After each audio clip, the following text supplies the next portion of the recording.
Resident Evil Requiem, the 9th mainline entry in the franchise, is set to redefine the series when it drops this February. Yeah, I know I'm a little dramatic like that, but trust me, this game is looking really sick. For ages, Resident Evil games have jumped between two styles of gameplay, survival and action horror. And why not? It kinda worked. But now we're getting dual protagonists. Grace Ashcroft, the new protagonist, and Leon Kennedy. While having two protagonists isn't a new concept for Resident Evil and has literally been around since the first game, these two play entirely differently, and Capcom themselves stated that they wanted us to feel like we're playing two different games in one. With Grace, the gameplay you get is ironically close to what it was like in Resident Evil 2, where you played as a young Leon. She'll have access to small firearms, sure, but stealth is largely how you'll be moving around the environment. You'll also have to learn how to distract enemies, move around unnoticed, and be smart with how you use your resources. But Grace is not a total lullu. She'll also be able to use zombie blood to craft injectors, with which she can kill even powerful zombies in a single shot. Leon, on the other hand, sees no such shortage of resources. For one, mans can pick up weapons from defeated enemies, especially chainsaws. I am the danger. Mans can also straight up melee, parry, and also shoot zombies to stagger them and open them up for some really cool looking finishing moves. These are legit absurd looking, in the best way possible. The difference is crazy, but the twist is that the dual protagonist system is integrated with the world state. No, I will not explain.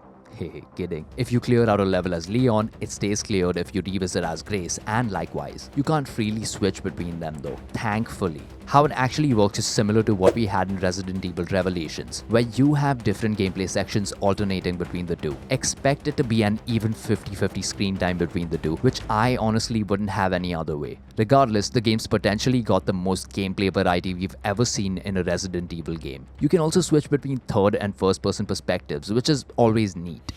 One of the coolest aspects of the game, in my opinion, is that zombies will retain a bit of themselves before they turned. So someone who was a janitor will actually be found in bathrooms trying to clean things up, while someone who was a singer will scream to attract the horde to your attention. As Grace, paying attention to these patterns can save your life, but as Leon, you can send them all to the afterlife. Raccoon City is probably one of the coolest locations you could pick to return to in a Resident Evil game. If you know, you know, but if not, let me explain. Raccoon City was where the T-virus outbreak began, which basically turned humans into zombie fodder. At the end of Resident Evil 3, the city gets nuked to contain the virus. Now imagine returning to a location with that kind of history. Not just that, Leon was here in Resident Evil 2, so it's going to be really interesting to see how his character interacts with this version of Raccoon City. Besides, I got some math for you. Leon was canonically born in 1977. Raccoon City was nuked in 1998. Requiem takes place 30 years after that, being 2028, which means Leon is over 50 now. I doubt he's gonna be portrayed the way he was. I mean, he's using an axe. He's clearly seen things. So yeah,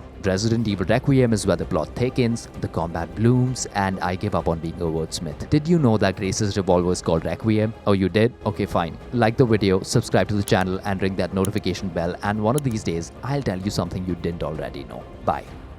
PlayStation